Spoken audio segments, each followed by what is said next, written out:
Lo habíamos anunciado, nos esperó algunos minutos en línea, así que quiero agradecer pública y especialmente a Adriana del Piano por su gentileza a esta hora de la mañana. Ex ministra, especialista en educación. Adriana, muy buenos días, gracias por poder tener esta conversación en este noticiario de día jueves. Gracias a ustedes, encantada de estar una vez más con la Universidad de Chile.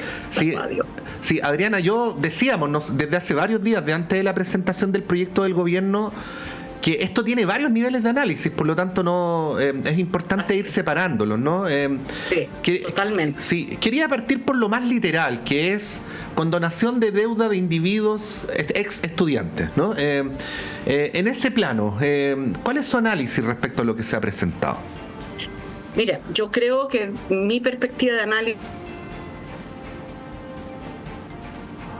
es qué se hace con los deudores que están ya francamente deudas incobrables que traspasaron al Estado y que son aproximadamente 74.000 personas del 1.200.000 usuarios del CAE. Tampoco es una cantidad enorme, porque al principio se entendió de que esto era una condonación para todo el mundo, un gran perdonazo. Y la verdad es que no hay condiciones en el país, ni sería justo con toda la gente que ha ido pagando, sino que la condonación total va a ser para ese grupo de personas que iniciaron estudios y que no terminaron y por lo tanto se quedaron con una gran deuda sin quedarse con el bien que sería el haber terminado una carrera universitaria. Ese es un grupo que claramente tiene un tema de condonación.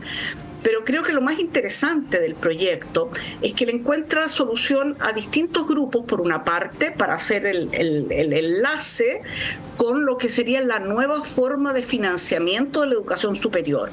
Que eso me parece que es un tema que se ha estado durante muchos años tratando de instalar una nueva forma de financiamiento, y en este caso el FES, que viene a reemplazar al CAE, tiene varias ventajas, muchas de ellas ya discutidas, analizadas, tanto en el gobierno de la presidenta Bachelet como también en el gobierno del presidente Piñera. Es decir, yo me llama la atención, y ese es otro punto que podemos conversar, la reacción de sectores de la derecha frente a esta propuesta, que no es que vean debilidades o sugieran cosas, sino que se tiran totalmente, como lo hicieron en su momento con la gratuidad y como lo han hecho con muchas reformas. Entonces yo diría, para las personas que nos escuchan, primero que nada es que cada grupo de los actuales deudores o pagadores de CAE va a tener un tratamiento distinto. Es decir, hay 4 al menos grandes grupos. Uno, lo que ya señalábamos, los 74.000 que son incobrables. Después están las personas que tienen mora, es decir, que han estado pagando, que han pagado y que tienen algunas cuotas de mora, y eso también se redefine, y si lo que queda por pagar es menos de lo que ya han pagado, también ahí va a haber un recorte de esa deuda. Están las personas que terminaron de pagar completamente y a las cuales se les va a beneficiar con un aspecto tributario. Cuando tengan que pagar los impuestos, hay una parte de los impuestos que no la van a pagar como premio a haber pagado y para hacer justicia con todos los deudores CAE, etcétera. Entonces, creo que le encuentra a cada subsector una modalidad, cosa que me parece bien. Y después está el cómo se dibuja una nueva forma de financiamiento de la educación superior. Y aquí yo quiero adelantar que creo que hay un tema que va a ser debatido en el Parlamento, que yo me imagino que los rectores lo han hecho ver también, es que efectivamente si 9 deciles, hay que pensar que la ciudadanía que estudia se divide en 10 grupos, sí, de acuerdo a su nivel socioeconómico. Hasta el 9º, la gente va a estudiar sin ningún pago mientras estudia. Es decir, no paga ni matrícula, ni paga mensualmente nada. Todo el que está ahí, en las mismas condiciones, pero una vez que empieza a trabajar, al año de que empieza a trabajar, empieza a retribuir Hacienda lo llama de una manera muy rara, pero la verdad es que es como un préstamo, Sí. es como un préstamo para que estudies gratis, estudies sin preocupaciones, que hagas valer tu talento y tus condiciones, y después de un año empiezas a retribuir que por cada semestre que te financiaron tienes 2 años para pagar cada semestre. Es decir, esto tiene un máximo de 20 años. Si quieres pagar antes, si quieres abonar, evidentemente lo puedes hacer. Y lo otro que esta adhesión a esta nueva forma de CAE, que no se va a llamar CAE, se va a llamar FES, es voluntaria. O sea, si tú quieres en el sistema mantenerte en el sistema anterior o quieres pagar todo de una sola vez y no quieres saber más de esta deuda, lo haces y eso se puede hacer. Sí, entonces, creo que tiene una flexibilidad y dibuja un sistema por el cual, y esto es lo más interesante, en régimen el Estado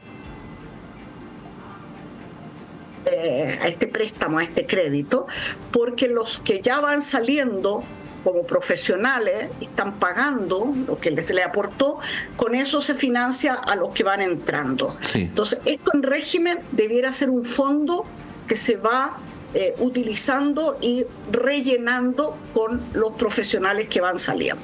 Adriana, bueno, cuando estamos hablando de miles de personas siempre hay una inevitable heterogeneidad, pero al mismo tiempo hay ciertos factores que se repiten. Quienes han accedido al CAE en general no vienen de familias más bien modestas o así es. Luego por esta estructura en clases económicas que alguna vez un documento internacional hizo al calificar nuestro sistema educativo, por lo general no vienen con la mejor formación de base. Al no tener los mejores puntajes, por lo general no entran a las mejores universidades. Y en muchos casos se juntan dos cosas para finalizar la manera en que hemos llegado a conversar hoy sobre esta tragedia social. Primero, estudiar carreras que no tienen campo laboral, y segundo, estudiar en centros de estudio universitarios o técnicos que luego no son muy reconocidos por el mercado. O sea, no quiero invisibilizar que si una persona estudia 5 años y luego está cesante o gana 500.000 pesos o gana 600.000 pesos, es porque eso está directamente vinculado con las condiciones que hicieron que esa persona estudiara lo que estudió, donde estudió, en fin, ¿no? Quería preguntarle por eso, porque ahí hay una tragedia que al menos tiene dos partes. Primero, que el país falló en la promesa que hizo, ¿no?, de tener ascenso social a través de la educación, y segundo, el modo en que esto ha terminado financiando casas de estudio que parecen no tener una oferta ni muy necesaria ni muy prestigiosa, ¿no? ¿Qué decir a ese respecto? Mira, yo creo que hoy día el país tiene una institucionalidad para velar por lo que tú estás señalando. En primer lugar, todas las instituciones de educación superior tienen que acreditarse, es obligación acreditarse. Y el Consejo Nacional de Acreditación dice si esta universidad o este instituto profesional vale, o sea, está acreditado por 4 años, por 5, por 6 o por 7, que es el máximo. Y por lo tanto, es muy importante que los estudiantes vean dónde van a estudiar. Esa es una primera cosa. Segundo, si la persona... yo creo que el país no ha fracasado respecto a la promesa. Puede haber fracasado con algunos estudiantes, pero en términos generales, si tú ves todos los estudios, incluso de la Facultad de Economía de la Chile, etcétera, el que tiene un título profesional, si lo tiene el título profesional o un título técnico superior, estudió en INACAP, en el Duoco o Santo Tomás o donde estuviera, tiene sin lugar a duda un ingreso mayor que el que tiene solo secundaria. Eso es así. Ahora, puede haber personas que no logran lo que esperaban o finalmente no han tenido las posibilidades de desarrollarse en su carrera, y por lo tanto, respecto del crédito, que es lo que estamos hablando hoy día, de este préstamo, si ganas 500.000 pesos o menos, no pagas, no pagas directamente. Entonces esa persona no está obligada a cargar una mochila mientras encuentra un trabajo adecuado. Es verdad que Chile, con el propio efecto del CAE y posteriormente la gratuidad, respecto a su población, nosotros somos de los países que más estudiantes universitarios tiene de toda la OCDE. Es curioso eso, porque somos un país pequeño y tenemos una cantidad de universitarios o estudiantes de educación superior decirlo más genérico, bastante alta, lejos de la más alta de América Latina, pero también incluso respecto de la OCDE. Entonces, creo que eso es bueno para el país, desarrollar los talentos, lograr. Ahora, es tarea de las universidades ofrecer carreras que sean pertinentes. Si el Estado dijera, mire, aquí vamos a planificar esto y vamos a poner que se necesitan tantos abogados, tantos periodistas, tantas asistentes sociales o trabajadoras sociales, sería el caos en este país. O sea, me explico, porque hay una autonomía universitaria y por lo tanto es la Comisión Nacional de Acreditación la que puede decir si usted está haciendo bien lo que está comprometiendo con el país, si usted tiene carreras decentes, si usted tiene el staff de profesores que corresponde, el equipamiento, etcétera. Cosa que se suma a contar con una superintendencia de educación superior. No la teníamos y eso era un problema muy grande para el Ministerio de Educación.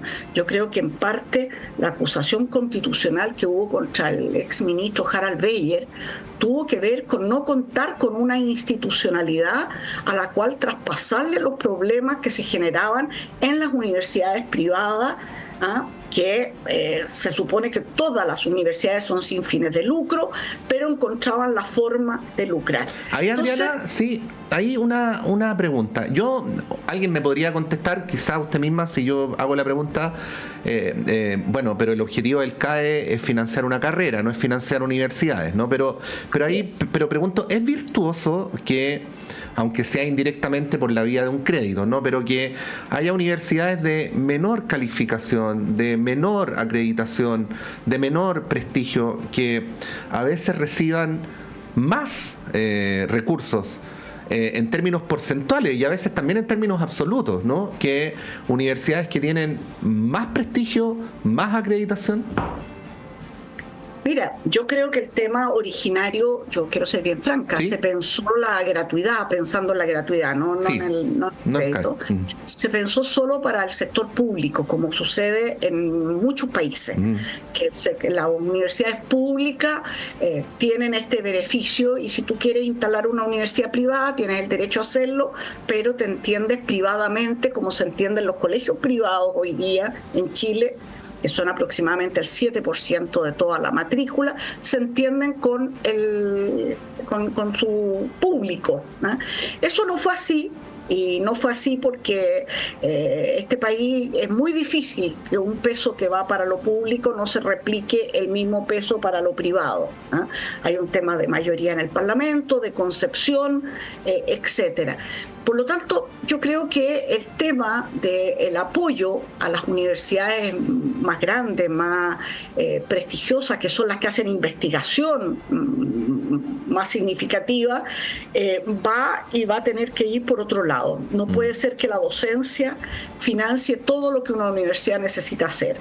Una universidad es universidad porque tiene vinculación con el medio, porque hace docencia y porque hace investigación. Lo que es verdad es que creo que al discutirse este proyecto de ley, este tema va a volver a surgir, porque nosotros tenemos que hasta el sexto decil tenemos gratuidad. El porcentaje de alumnos que son hasta el sexto decil, entraron con la gratuidad muchos chicos talentosos que no tenían posibilidad de estudiar y eso es una gran cosa para el país, no solo para cada uno de ellos, para nosotros también. Pero cuando tú le agregas el séptimo, octavo y noveno decil, que van a tener este estudio mientras están estudiando en forma gratuita y después van a empezar a pagar, mientras se da la transición, hay un problema que va a afectar a las universidades. Y eso es un tema que me imagino que el CUECH, el CRUCH, los consejos rectores, etcétera, van a tener que verlo con el ministerio. Yo no estoy en el ministerio actualmente, solo estoy opinando, y en términos de cómo hoy día se le entrega a las universidades del CRUCH, del CUECH, ambas, una cantidad de recursos que no va directamente vinculado a la docencia, sino que va para la investigación, lo que se llaman fondos basales. Si esos son suficientes o no, eso lo tendrá que ver el ministerio con las universidades, pero te quiero decir que eso ya existe. No todo lo que hace la universidad se financia con lo que pagan los estudiantes, que sí lo hacían antes. Sí, pues estamos conversando con Adriana del Piano, que ha sido subsecretaria, ministra. Déjeme decir, Adriana, para quienes no conocen toda su trayectoria, que antes de eso le ha dedicado toda su vida a la investigación en educación, así que es alguien con una voz más que autorizada. Adriana, bueno, hay tantos temas que preguntar, pero a ver, una pregunta que es más política, aunque yo sé que lo que hemos hablado hasta el momento más político imposible, pero más de la política contingente. Este argumento de que no es el momento para discutir el CAE, de que las personas en general lo que esperan de su gobierno es que combata la delincuencia, incluso algunos han ido más allá de que estos son recursos que se deben gastar en seguridad y no en subsidiar deudas, no son mis términos, estoy citando, ¿no? Desde el punto de vista político, ¿qué podría decir sobre eso, sobre ese argumento? Mire, gobernar es hacerse cargo de lo que le sucede al país en su conjunto. Y efectivamente hay áreas que adquieren mayor prioridad en un momento determinado. Y si yo hablo solamente de educación, evidentemente hay nudos en cada uno de los niveles educativos, y un gobierno tiene que preocuparse del conjunto. No es que yo, porque me estoy preocupando de educación superior, dejé de preocuparme de educación parvularia o de educación básica. Cada nivel tiene encargado, responsable, es una tarea país, etcétera. Y efectivamente, si uno se guiara por lo que dice la prensa, o cierta prensa, para ser exacto, bueno, aquí tendríamos que solo financiar Carabineros y la PDI, o sea, nada más tendría importancia. Y se ha hecho un gran financiamiento a Carabineros y la PDI. La seguridad es una condición básica para poder vivir en un país. Y yo creo que se está haciendo los mayores esfuerzos, pero esto me parece muy pequeño, que antes de mirar el proyecto, antes de hacer un análisis crítico, antes de hacer sugerencias de mejora, que es lo que corresponde cuando tú tienes una política de Estado, tú empieces a disparar diciendo de que esto es en función de las elecciones. Perdóname, las elecciones municipales son en 2 semanas más. Este tema, hasta que toda la gente lo comprenda bien, entienda en qué la afecta, etcétera, va a ser en la discusión que se haga en el Parlamento. Lo único que se ha hecho es mandar un proyecto que era un compromiso.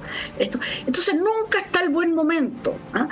Son las mismas palabras que se usaron para la gratuidad, las mismas palabras que se han usado para cualquier cosa que es reforma.